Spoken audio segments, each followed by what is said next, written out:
Paz do Senhor para os irmãos.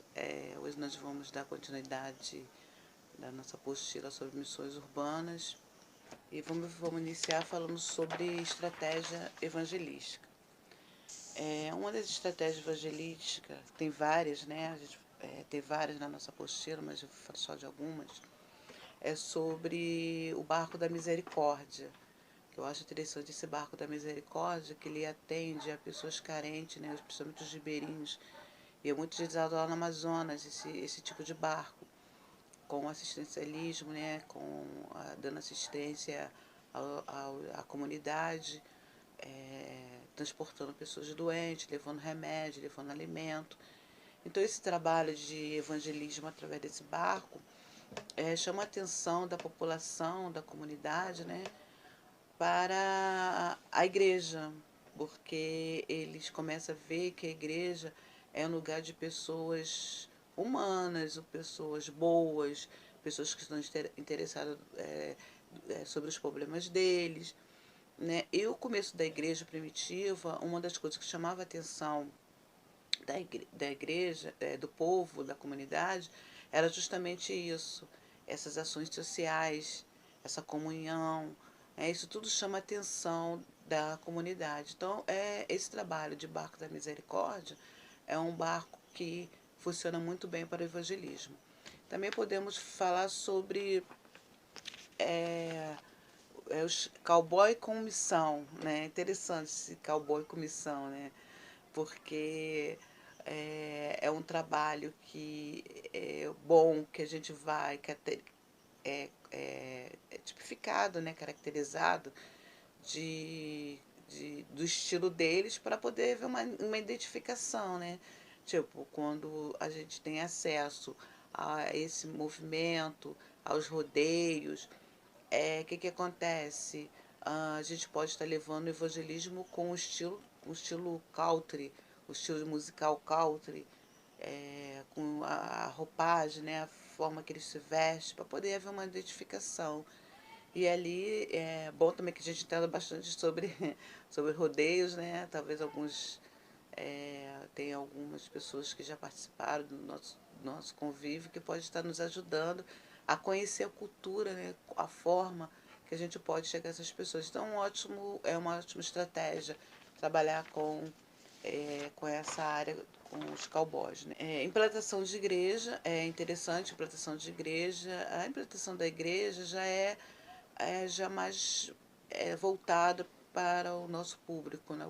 O público cristão, o pessoal da igreja, pessoas que fazem missões, que vai para os lugares como os sertanejos, os ribeirinhos, locais carentes, né? Na tribo indígena, ou nas áreas que até nas áreas urbanas tem tribo indígena, né? Tem os ribeirinhos, tem os sertanejos, quando a gente vai para o sertão, né? Tem o povo sertanejo. Então são pessoas carentes que muitas vezes precisa da gente levar essa habilidade de implantar a igreja. Assim, no estilo dele, vamos supor que seja sertanejo. Eles estão acostumados com casa de pau a pique. Então a gente faz uns treinos, né? Se organiza, aprende como mais ou menos faz e vamos ajudar com a nossa mão de obra para a implantação da igreja, os palafitas, que é feito de madeira. E o que acontece, irmão? Com isso, as pessoas de fora, essas estratégias chamam muita atenção da comunidade. Quando eles veem que a gente tem temos esse impulso de querer ajudar a comunidade. Então a proteção da igreja é importante. Também podemos trabalhar com evangelismo com criança, que é um ótimo evangelismo, é um evangelismo que fica gravado, fica na memória das crianças. As crianças vão crescer, as crianças não vão esquecer. E no futuro essas crianças podem querer também trabalhar nessa área de evangelismo com criança. Muitas crianças são alcançadas através desses trabalhos e há uma mudança de comportamento que acaba que os pais começam a perceber que há uma mudança com essas crianças, nessas crianças que escutam a palavra do Senhor. Então, trabalhar com evangelismo com criança é ótimo. onde que a igreja deveria estar investindo muito, mas muita coisa mesmo, porque é onde que a gente pode ver, não somente alcançando eles, mas alcança todos que estão ao redor deles, né?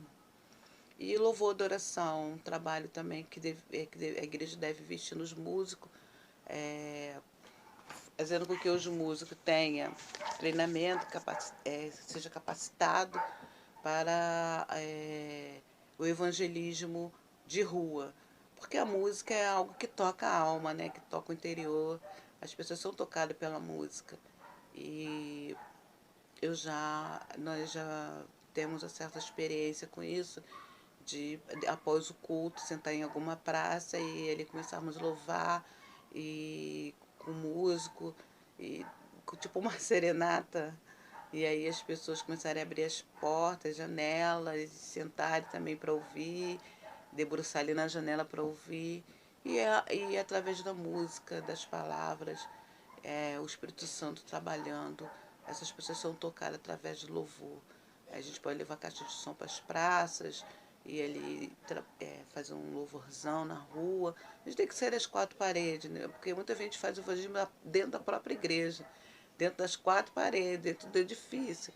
Mas o evangelismo eficiente é esse que você vai para a rua. É que você leva para o povo a palavra do Senhor, que você leva o amor de Deus para as pessoas. Esse é o verdadeiro evangelismo. Ministério com crianças carentes, né? Assim como trabalhar com crianças é algo que fica na memória deles e as crianças carentes, a gente vai trabalhar com social também, né? Muitas delas ali não vê nenhum leite, não vê um biscoito, não come um doce, não sabe nem o que é escova de dente, irmãos. Trabalhar com criança carente é algo muito gratificante, porque essas crianças elas vão crescer, elas vão lembrar que teve alguém que cuidou, que zelou e foi pregado um Deus de amor, e isso vai ficar na memória deles, sabendo que existe um Deus de amor, um Deus bom, um Deus que cuida do seu povo. Então, evangelismo com criança carente, que a gente pode trabalhar com a área da educação, fazendo reforço escolar. Reforço escolar, eu já trabalhei com reforço escolar. É muito gratificante, produtivo. A gente vê resultado, porque se a gente trabalha realmente com amor, com afinco. Eu tive alunos que muitas vezes eu tive que buscar em casa e quando chegava para pegar, eu já ouvi dizer, o que você veio fazer aqui? Eu não vou com você. E eu conversar e a criança falar, olha, hoje eu vou, mas nunca mais você faz isso. Hoje está homem, está um rapaz.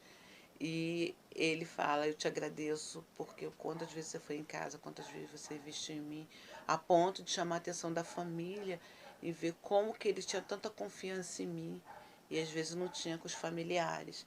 Então isso fica marcado, isso é algo que eles vão levar para a fase adulta, quando eles são alcançados nessa carência deles. Podemos também falar do evangelismo na favela, né? Que também trabalha muito com ação social, é muito produtivo. Trabalhar também com reforço escolar, com a parte da educação, levar arte, levar cultura para as pessoas da favela, que são pessoas sofridas, né? Que muitas vezes não são alcançadas pelas benéficas do governo, são desprezadas, né, pela sociedade, são marginalizadas, estão à margem da sociedade. Então, trabalhar com a favela é muito produtivo e a gente vê resultado. Ministério também de recuperação de viciados, né? Que é bom que a gente faça um curso antes de trabalhar com os viciados, para saber como que vai chegar neles, qual o tipo, né, de tratamento que a gente pode dar, a maneira que a gente pode chegar neles. Então é muito bom a gente fazer um curso antes de trabalhar com essas pessoas que têm problema de vício.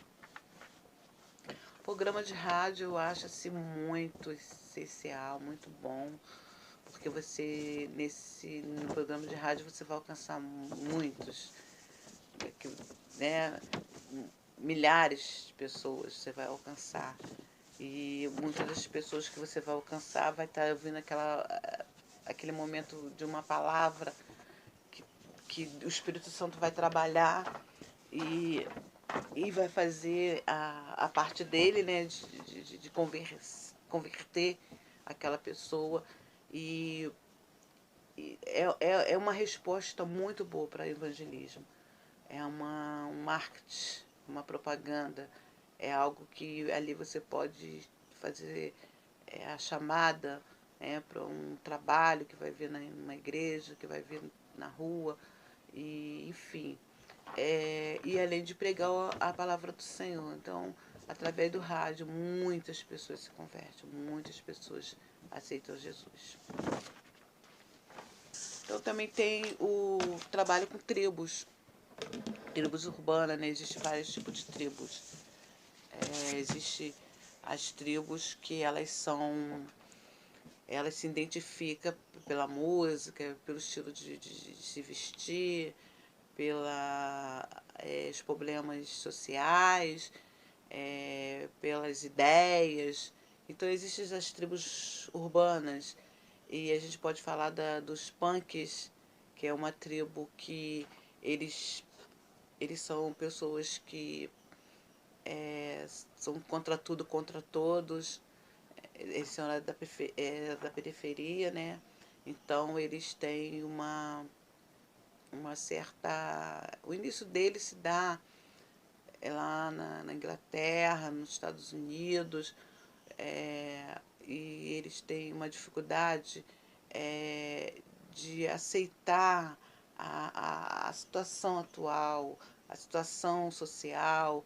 ah, Eles têm uma tendência muito para o anarquismo, sabe, os punks. Então eles são pessoas que precisam ser alcançadas, pessoas que precisam ser estudadas, analisadas, como que a gente vai chegar neles, porque no fundo, irmãos, todos eles são carentes. Todos eles são carentes de Deus, são carentes de carinho, são carentes de atenção. E a gente tem que saber a razão pela qual eles têm esse tipo de comportamento agressivo, violento, né? Então tem a tribo punk, tem a tribo também que ela é a gótica, que dá início, né, esse nome gótico depois da Idade Média, quando acontece o Renascimento, e o Renascimento ele vem contra tudo que se chama Igreja Católica, eles têm aversão à Igreja Católica, e eles, quando eles vê as catedrais, as artes da época da Idade Média, que se chamava a Idade das Trevas, porque a Igreja Católica não abria para experiência científica, pessoas que queriam, né, ter conhecimento, saber mais, tudo eles dominavam, eles impediam. Então se chama a Idade das Trevas. Então quando chega o Renascimento após a queda a queda da Igreja Católica, tudo que eles olham, que eles veem, que lembra a Igreja Católica, eles chamam de gótico, que vem, essa palavra vem dos godos, que são uma tribo violentas, uma tribo agressiva da Alemanha, germânica, era um povo germânico. Então, quando eles olhavam para alguma coisa, para uma catedral ah, da, da Idade Média, eles falavam que era feio, que era gótico, né? Porque lembrava dos goldos. Então eles têm essa coisa de sombria, porque eles vêm desse período de trevas. Então tudo que é sombrio chamava a atenção deles. Os escritores, eles tinham muito. A literatura deles era muito voltada para cadáveres, para cemitério, sabe, para mortos. E depois isso vai crescendo e vem a época do romantismo, e eles começam a romantizar e colocar nos seus escritos também, nas suas artes, né, sobre o amor impossível, é, morrer por amor, então essa coisa exagerada pela coisa negativa. E o que acontece? Chegando nos dias de hoje, eles têm essa tendência para as coisas ainda sombrias, para as coisas. Mas eles são pessoas intelectuais, são pessoas que gostam do conhecimento, que gostam de procurar os conhecimentos, que gostam de saber. Só que ele se identifica com as coisas sombrias. Então ele se veste de roupa preta, eles gostam de é, as artes que lembra o tempo sombrio da Idade Média, essa coisa assim. Mas então nasce essa tribo gótica que gosta desse tipo de coisa, mas que na verdade, irmão, são pessoas que no fundo, são pessoas tristes. Elas gostam de tristeza, de coisas que angustia, sabe? Então, no fundo, são pessoas angustiadas, são pessoas tristes, são pessoas que têm tendência à depressão, enfim. Então, são pessoas que precisam ser alcançadas, precisam ser estudadas, ser analisadas, como a gente vai chegar a eles. Eu lembro quando a gente estava lá na Argentina, a gente estava indo vamos dizer, favela, né? Um lugar uma comunidade bem pobre mesmo, de risco. Fomos avisados que era uma área perigosa. E a gente estava ali se preparando para pegar o ônibus e tinha uma jovem. E, e a jovem toda de roupa preta e com cabelo meio que é, pintado, aquela coisa toda, mostrando que era um estilo gótico. E aí, quando eu olho para aquela jovem, eu chego perto dela e falo para ela que Deus, Jesus amava muito ela. Aí ela falou para mim que eu não acreditava, eu não acredito em religião. Porque eles não, eles são, nesse termo de religião, muitas deles não, eles são neutros, eles não são voltados para a religião. Poucos são voltados para a religião. Então, o que acontece? Ela disse, não crê em Deus. E aí eu falei, tudo bem que você não crê em Deus, mas quando você se vê numa situação difícil, a qual você não tem saída, eu quero que você lembre do que eu estou te falando aqui hoje. Que Jesus te ama e que você pode clamar por Ele. Você clama por Ele nesse momento difícil da tua vida, o qual ninguém vai poder te ajudar. E Deus vai te ajudar e você vai conhecer Deus. Aí ela disse para mim que tudo bem. Aí quando ela estava dentro do ônibus, eu sinalizei para algumas jovens a cantar alguns louvores e ela já ficou ali já mais simpática, que ela estava bem fechada, já ficou. E quando ela soltou no ponto dela, ela ainda deu tchau pra gente. Então ficou ali a mensagem do Senhor Jesus. Porque no fundo, são pessoas carentes que às vezes não é compreendido pela família e também já não é compreendido pela sociedade, porque eles são averso, né? Porque eles são subcultura, né? São uma cultura que, que não está. Por exemplo, a cultura, ela é os nossos costumes. Por exemplo, o brasileiro, ele come arroz e feijão, ele toma café com pão de manhã. Então, então essa é a nossa cultura, nossos hábitos, nosso jeito. E no caso dos punk, dos góticos, skinheads, eles são subcultura, porque eles fizeram a própria cultura. Bom, também podemos falar do hip hop.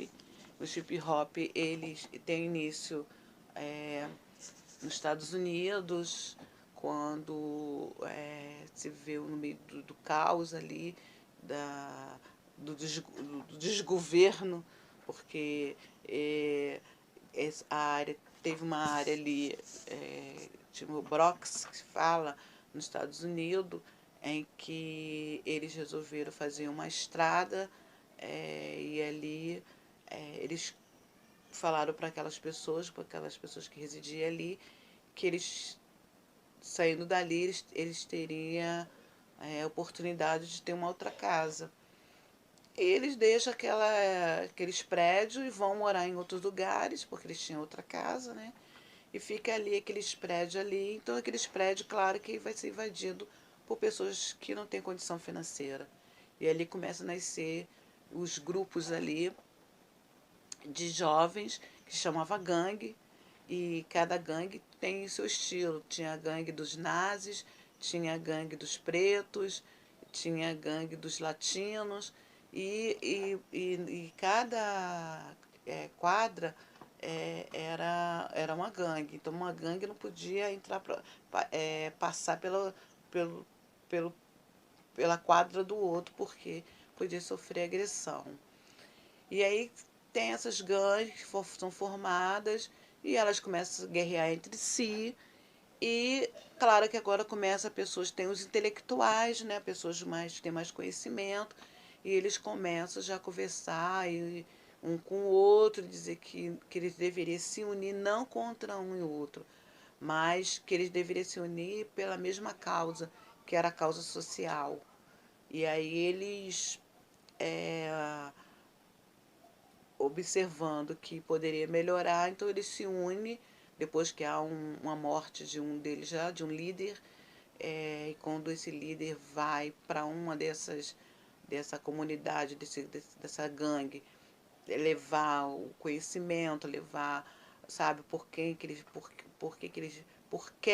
e a quem que eles deveriam guerrear, ele é morto. E quando ele é morto, a gangue que ele fazia parte, antes de resolver o caso, foi na casa da mãe, deu um apoio, e um deles falou: Olha, a gente está preparado para tudo, nós estamos todos já preparados para se vingar a morte do seu filho. E ela virou para eles e falou: Só que meu filho morreu pela paz.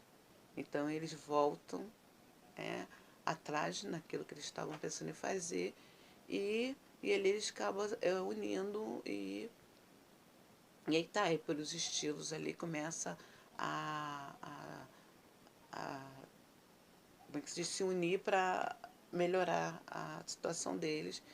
E aí começa o hip hop, que o hip hop significa o que está acontecendo agora, o momento que está acontecendo, e também o hop se refere ao movimento, à dança, ao movimento do que está acontecendo no país, de movimentos que está acontecendo social, e eles são um grupo que fica forte, que fica grande, e que agora vai é, trabalhar, né, com essa força que tem através da dança, através da música, e, e conquistar o espaço que eles achavam que merecia estar. Então tem esse grupo do hip hop. Tem também o reggae. O reggae é um histórico muito interessante, que é do Rastafari. O Raj significa príncipe, e Rastafari era um príncipe da Etiópia, que ele descendente de que eles acreditavam, né, quando a rainha da Etiópia teve com o rei Salomão, eles tiveram um filho, e aquele pessoal ali da Etiópia, eles se tornam descendentes de Salomão. Então eles são, até a religião deles era cristianismo, e esse rei, esse príncipe Rastafari, o Tafari, que na verdade era Tafari o nome dele, ele era o príncipe Rastafari. E o que acontece? Esse príncipe, ele um dia viaja para Jamaica, e chega lá, ele tem uma grande surpresa quando ele encontra aquele povo todo reverenciando ele, porque acreditava que alguém falou uma palavra profética que haveria um príncipe que salvaria eles da situação, né, das mãos dos brancos, da escravidão, e que faria eles voltar para a África, que era o sonho do jamaicano, era voltar para a África. Então, que apareceria esse rei, esse príncipe, né, esse soberano divino que salvaria eles. A característica do Tafari é a característica da profecia. Então eles reverenciam e faz que cria o Rastafari, né? Que faz com que esse príncipe se torne um deus para eles. E, e daí é disseminado, né, o Rastafari como um povo que tinha a esperança de um dia voltar para sua terra, que era a África, e eles tinham aversão ao branco. Ele tinha tudo que chamava branco, ele chamava de Babilônia. Então, mesmo que os brancos viessem dar um título para eles rejeitavam, eles não queriam título de branco, eles não queriam nada a ver com o branco. Eles também tinham uma supremacia, eles pensavam numa supremacia preta. Eles tinham, como existia a supremacia branca, eles já tinham que supremacia preta. E eles eram umas pessoas agressivas no sentido daquilo que eles queriam lutar, que era a liberdade deles. E o que acontece? Esse povo, muitas vezes, eles são caracterizados como pessoal que fuma, né?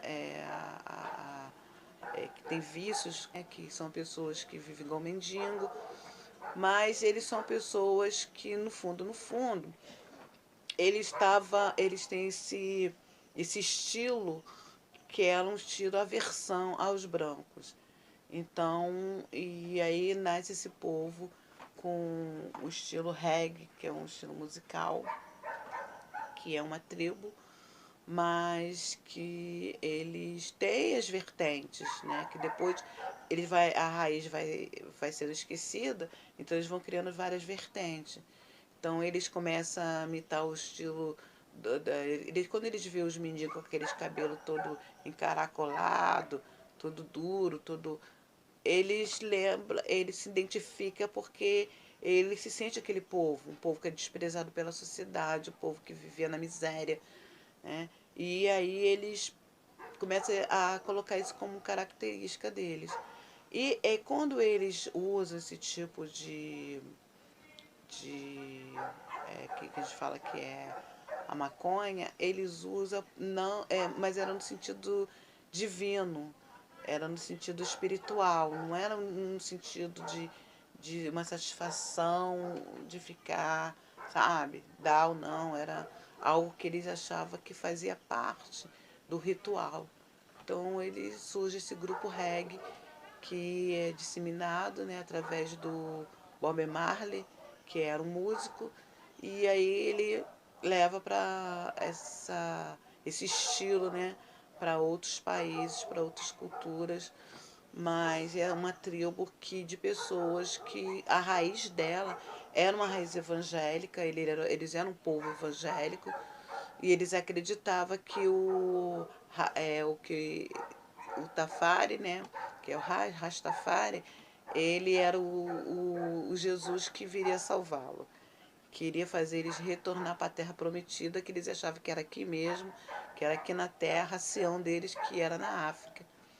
E o Rastafari, ele fez tudo, né? Ele até deu uma terra, um espaço bem grande lá na Etiópia para eles, mas sendo que eles eram um povo muito pobre, não tinha condição de imigrar para lá. E eles até ganharam um espaço também na Jamaica, que é onde eles fizeram uma comunidade de pessoas que se identificavam. E ali eles não queriam envolvimento nenhum com os brancos, eles tinham aversão aos brancos. Então assim nasce o reggae, né? esse, esse grupo urbano reggae. E skinhead também são um grupo, uma tribal, que eles também eles se iniciaram na Inglaterra, em Londres, e eles eram operários, e com a crise em 70 do petróleo, eles começam a vivenciar situações difíceis de ser marginalizado, né, sendo colocado à margem da sociedade. E então eles começam, porque onde, irmãos, que não há cultura, que não há um investimento na cultura, na educação, naquilo básico que as pessoas precisam, né, para ter uma autoestima, para ter um crescimento profissional, vai entrar a violência. Eles vão formar o grupo deles, eles vão tentar se defender, entendeu? Então, os skinheads, eles significa, skin significa pele, e head significa cabeça. Então, o que, que acontece? Como eles é um grupo agressivo, eles começam com as agressividades deles nos jogos de futebol, e aí eles começam, a polícia começa já a persegui-los. E aí eles, para poder confundir a polícia, eles raspam a cabeça e aí a polícia não consegue identificar quem é quem. Então por isso eles usavam, né, bota e suspensório, era a identificação deles. E também, e aí o que, que acontece? Esses skinheads, eles, eles se ajuntam com os jamaicanos que vêm, que migram para Londres, né, para Inglaterra. Eles se ajuntam porque eles se identificam com a música, né? Eles trazem o estilo, os jamaicanos trazendo o estilo deles musical, e eles se envolvem ali com os mesmos tipos de problema, né? Que eles também que vieram para trabalhar também, era operário, ganhava mal, viviam mal, e a música era uma saída e eles se identificaram e formaram o grupo, e aí só que, né, tinha violência. Mas quando vai passando-se os anos, o grupo fica forte e os políticos se interessam por eles, começam a usá-los e aí eles começam a politizar. Mas até aí não, só estavam ali para poder extravasar através da música, através dos jogos, aquela coisa ali. Então é quando os políticos veem que eles são bons porque para aquilo que eles queriam como propaganda, como marketing, eles começam a politizar. E aí, nisso que começa a politizar, eles começam a se separar, a ter um diferencial, porque os políticos começam a falar para eles, e olha, vocês têm que ver que esses imigrantes, quando chegam aqui no nosso país, é menos trabalho para a gente, é menos riqueza para a gente. E por que, que você se une com os imigrantes?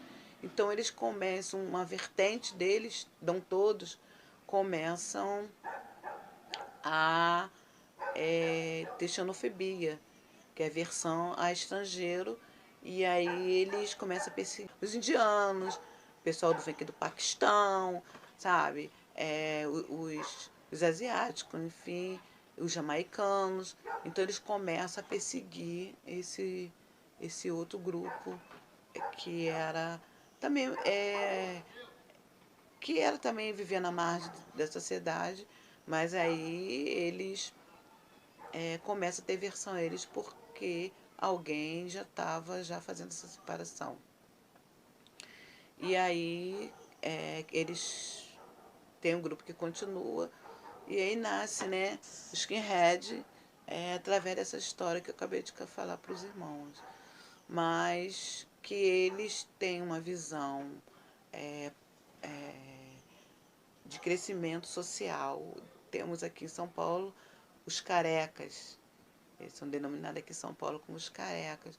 Que na música dele você pode ver a forma que eles querem transmitir, que independente que eles moram na periferia, que eles são marginalizados, mas eles querem crescer, eles acordam cedo, eles vão trabalhar, eles vão estudar, e que não deveriam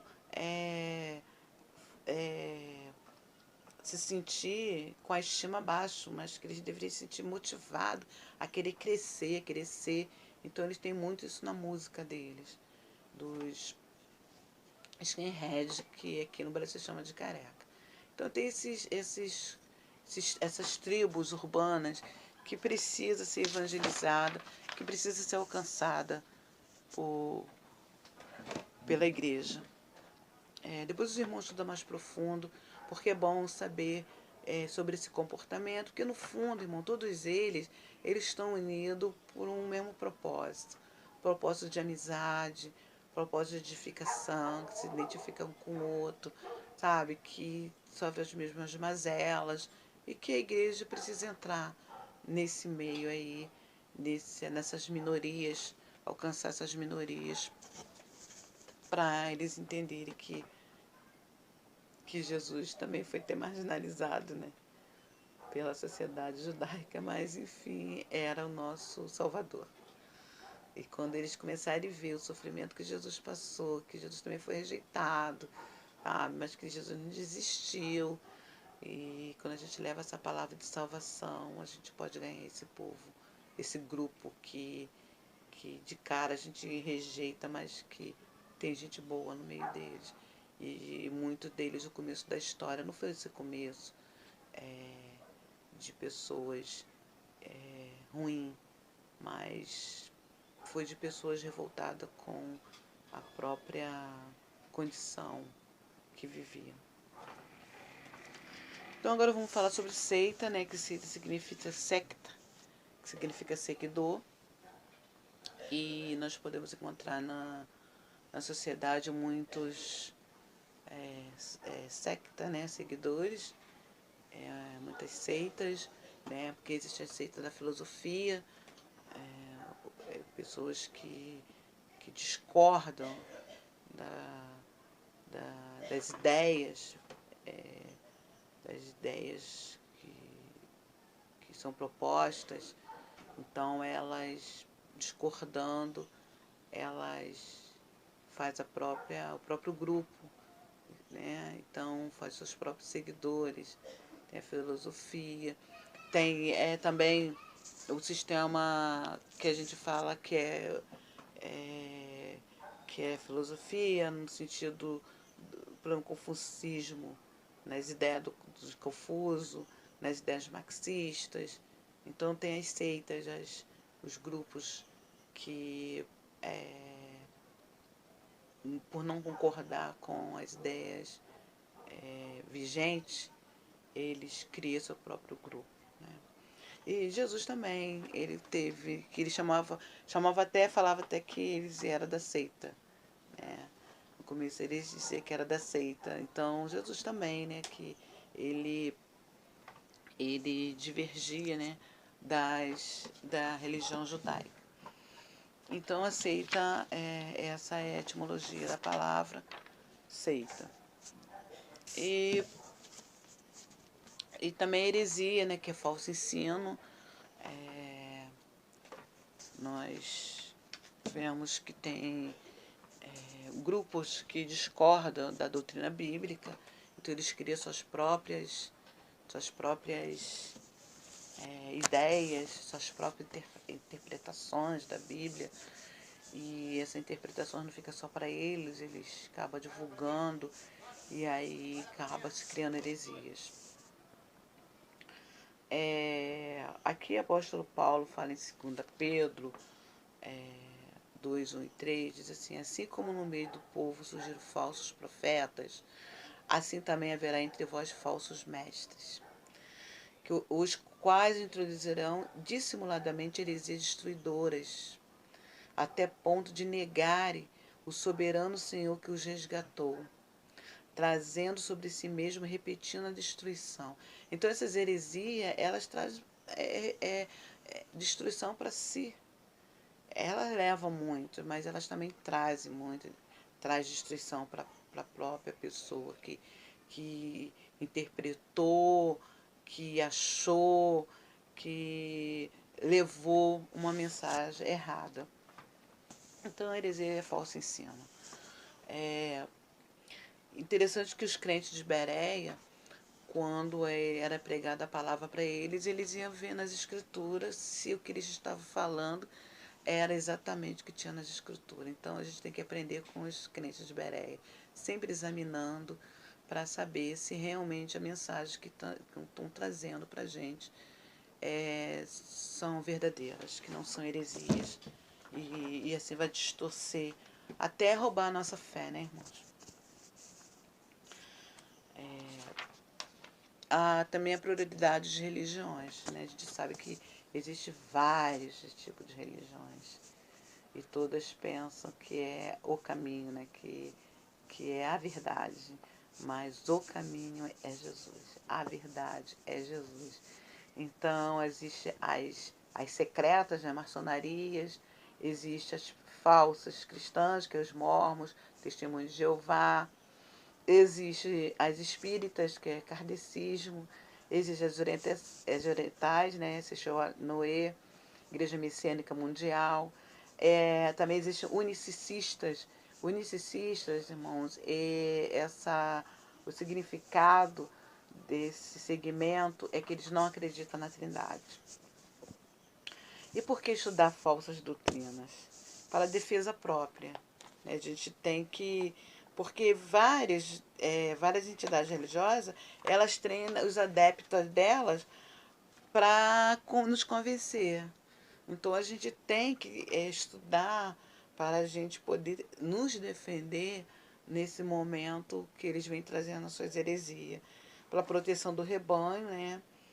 Investir no estudo bíblico, a igreja precisa investir em estudo bíblico, fazer cursos, é,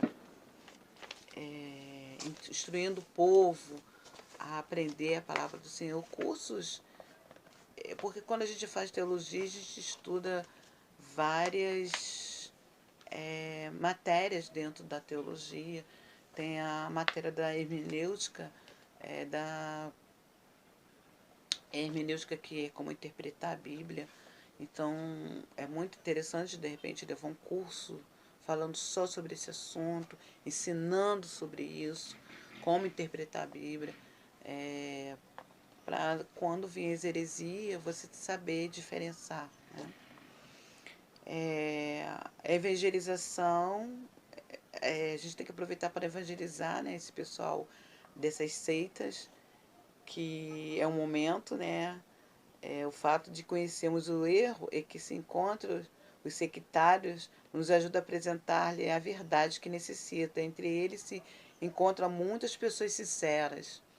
Né? Muitas vezes a gente foge, né, porque a gente não quer debate, e eles fazem questão, né, de querer nos evangelizar, mas existe muita gente boa ali que, quem sabe, a gente vai deixar uma pulga atrás da orelha, né?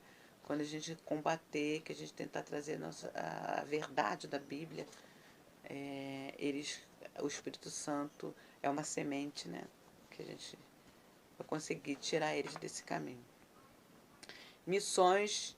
Missões. Desempenhar o trabalho de missões requer muito mais do que se deslocar de uma região para outra, de um país para o outro. Precisamos conhecer a cultura onde vamos semear o Evangelho. É verdade, irmão, a gente precisa aprender a conhecer a cultura de um país, a cultura, né, como a gente está falando de missões urbanas, e a gente falou aqui muito sobre as tribos, né? Então a gente precisa conhecer essas culturas para poder a gente fazer um bom trabalho. E conhecendo, fica mais fácil da gente semear o evangelho. Aqui está falando que desempenhar o trabalho de missão requer muito mais do que se deslocar de uma região para outra. Não é somente deslocar, eu ir de uma cidade para outra, mas é muito mais profundo. Porque, por exemplo, na batalha espiritual, é bom a gente conhecer qual o tipo, né, de demônio que atua naquela localidade, para a gente poder saber com quem a gente está lidando espiritualmente. E é bom saber que tipo de. O que predomina naquela região, se é a prostituição, se é o vício, se é o roubo. Então, porque quando a igreja chegar, esses demônios eles têm que bater em retirada. Então, fazer missões é muito mais se deslocar de um lugar para o outro.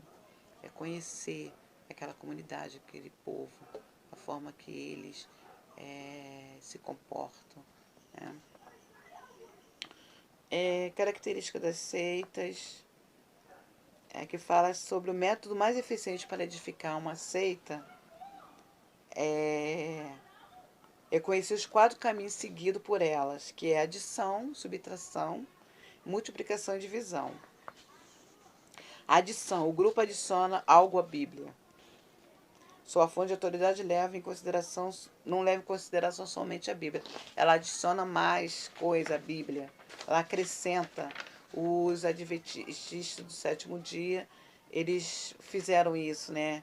E eles comparam as escrituras de Ellen tendo o mesmo valor das escrituras. Eles acrescentaram aí, quando a palavra de Deus diz para a gente não acrescentar e nem tirar um tio. Os testemunhos de Jeová, né? A Bíblia fica em segundo plano. O estudo dos testemunhos de Jeová é usado apenas como livro de referência. A revista Sentinela é muito mais importante. E a Bíblia deles é toda deturpada. Eles deturparam completamente a Bíblia deles.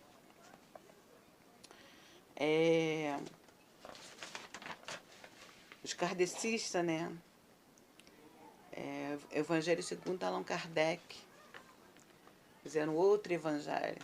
Se aparecer outro evangelho, irmão, que seja anátema, diz a palavra do Senhor.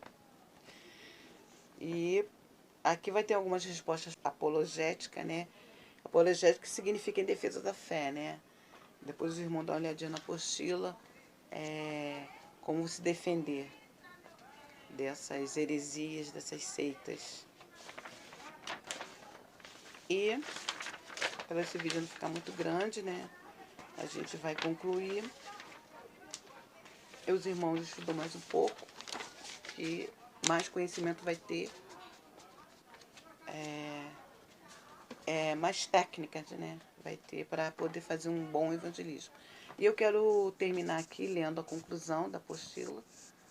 E assim a gente termina com esse vídeo. Conclusão. É bem certo que fomos chamados para evangelizar o mundo inteiro. E que ficou demonstrado que o ato de missões cristãs não se resume apenas em lugares menos acessíveis, mas nas urbes, quer dizer, né, lugares, né, mais difíceis. Nesse estudo é demonstrado a grande quantidade de grupos que devem ser evangelizados e dentre estes há muito poucos evangelizados. Temos a elite da sociedade que são pouco evangelizadas. Eles se chamam o povo da minoria, são pouco evangelizados. Existe também o povo mais carente, também são pouco evangelizados, e tem muitas tribos indígenas que ainda precisam ser alcançadas. Os quilombolas, sertanejos, olha, sertanejos são muito carentes de serem evangelizados. Então o evangelismo traz uma imensa graça sobre aquele que sai a evangelizar.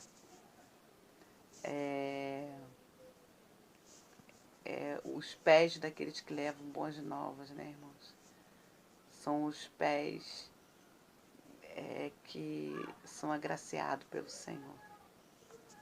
Também o reino de Deus é manifestado naquele local quando a palavra de Deus está sendo pregada. É verdade. O reino de Deus é manifestado. Muitas vezes a gente tem tanta coisa para fazer quando a gente vai para o evangelismo. O músico, por exemplo, às vezes eles ficam cantando, tocando, e alguém panfletando, alguém falando, alguém evangelizando, que de repente ele pode pensar, meu trabalho aqui é insignificante, porque eu não estou falando de face a face com a pessoa. Mas não. Só a igreja ir naquele local, só a igreja pisar naquele local, já vai haver mudança, irmãos, porque depois a gente escuta tanto testemunhos desse tipo de trabalho, de quando a igreja entra no local. A igreja é poderosa. A igreja é muito poderosa no face da terra. Abaixo será concluído com alguns benefícios da evangelização. Então, irmão, formosos são os pés daqueles que levam boas novas. O evangelismo traz uma imensa graça sobre aquele que sai a evangelizar. Traz mesmo, irmão. Graça imerecida. A gente não merece receber o que Deus nos traz de recompensa. O crescimento da obra do Senhor, letra A. Quem ganha alma está ajudando a edificar a igreja. Ela, na Bíblia, é comparada a um edifício que se completa aberta para edificação. A igreja, no seu início, cresceu depressa porque os crentes evangelizavam sem cessar. E não evangelizava só por palavra, irmãos. Evangelizava através do comportamento. O povo, eles observavam muito o comportamento dos novos cristãos, a forma que eles tratavam as esposas, o esposo, a forma que tratavam os filhos, como que eles valorizavam a mulher, que na época não era tão valorizada, entendeu? Como que eles valorizavam aquelas pessoas que eram empregados, sabe, que dependiam deles financeiramente. Então isso tudo chamava atenção, a parte social. Até chamarem o escravo de irmão, eles encantavam com isso. Como assim, irmãos? Então, a igreja no seu início cresceu depressa por isso, por esse tipo de comportamento que era o evangelismo. Isto é visto nos primeiros 8 capítulos do livro de Atos, que é o livro histórico da igreja. Uma igreja local que possui um grupo de crentes cheio de zelo e paixão pelas almas crescerá sempre. É verdade. Com zelo. Porque a Bíblia diz que tudo que a gente coloca a mão para fazer, a gente tem que dar o máximo da gente. E se a gente der um máximo no evangelismo, a gente vai ver a igreja crescer. E se toda a igreja for despertada para evangelizar, o crescimento será tal que despertará uma região, um estado, um país e mesmo um mundo. Quando a gente escuta a história da igreja, a gente vê muito isso, né? Despertando uma região, chamando a atenção de uma região, né? Até de outros países, de outros estados. Maior paixão pelas almas, letra B.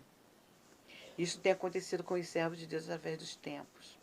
Por exemplo, Paulo, grande ganhador de almas, após 25 anos de labor constante, sua paixão pelos perdidos era tal que exclamou certa vez: tenho grande tristeza em continuar e contínua dor no meu coração, porque eu mesmo poderia desejar ser separado de Cristo por amor de meus irmãos. Tal amor e paixão pelos perdidos não encontra palavra para descrever. Letra C, fortalecimento na fé. Nossa fé é fortalecida quando testemunhamos de Deus cumprir a sua palavra. É verdade, quando Deus cumpre a palavra, nossa fé é fortalecida. É maravilhoso e edificante ver como Deus cumpre o que está escrito no que tange a salvação das almas, quando as condições exigidas por Ele são satisfeitas. Paulo dizia com confiança nesse sentido: não me envergonho do Evangelho. Isso significa que por onde quer que ele falasse a palavra, Deus confirmava a pregação com salvação de pecadores e demais bênçãos. Estimula os outros irmãos. A prática de ganhar almas e as bênçãos daí decorrente estimula outros, estimula mesmo, irmãos, a se render ao Senhor para que eles os use igual modo. Aquilo que eu falei, né, na outra aula, é sobre você fazer discípulo. Eles veem a forma que você faz e isso faz com que eles se motivem também fazer a obra do Senhor, fazer o evangelismo. Crentes inflamados pela salvação dos pecadores transmitem influência aos descuidados e os indiferentes. A obra é grande, a seara é grande, mas poucos são os trabalhadores porque estão lá descuidados e com indiferenças. Tendo apreciado o porquê, quando e onde, como é os resultados da evangelização dos pecadores, peçamos a Deus que nos revele e ajude a deixar tudo aquilo que impede a nossa participação efetiva. Que façamos essa oração, irmãos. Tudo que nos impede de ver pessoas salvas, levamos em oração. Evangelização das almas perdidas, que Ele derrame sobre nós o seu Espírito, dotando-nos assim de poder para a tarefa de evangelizar e ganhar os perdidos para Ele. E que Ele nos faça homens e mulheres segundo o seu coração. Você, irmão, está sinceramente disposto a orar assim? Ó Deus, desperte seu povo, enquanto é tempo de falar aos perdidos, enquanto é tempo, que vai chegar um momento que não vai ter mais tempo, do seu amor, da sua salvação, e antes que entre no inferno. Graças a Deus.